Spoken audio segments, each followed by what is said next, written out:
২৪-এর ৫ August সাবেক প্রধানমন্ত্রী শেখ হাসিনা ভারতে পালিয়ে যাবার পর প্রধান বিচারপতি হিসেবে নিয়োগ পান ডক্টর সৈয়দ রেফাত আহমেদ। ওই সময় বিচার বিভাগের যে রোডম্যাপ দেন প্রধান বিচারপতি, সেখানেই উল্লেখ ছিল পৃথক সচিবালয়ের কথা।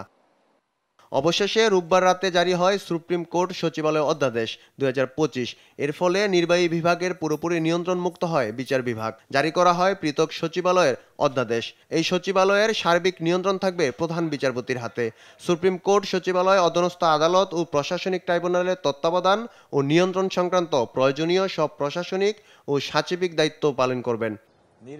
পৃথক সচিবালয় অধ্যাদেশ জারির মাধ্যমে বিচার বিভাগ রাজনৈতিক হস্তক্ষেপ ও দ্বৈত শাসনের অবসান ঘটবে বলে আশা আইনজীবীদের। এই অধ্যাদেশটি মূলত অধস্তন আদালতের পরে যে মন্ত্রণালয় কিংবা সুপ্রিম কোর্টের বাইরে অন্য সংস্থার যে নিয়ন্ত্রণ, সেই নিয়ন্ত্রণ মুক্ত করাটাই হচ্ছে এই অধ্যাদেশের মূল উদ্দেশ্য। এটি বাংলাদেশের ইতিহাসে একটি মাইল ফলক পদক্ষেপ। এর মাধ্যমে আমাদের নিম্ন আদালত প্রশাসনিক কর্তৃত্ব থেকে মুক্তি পেল।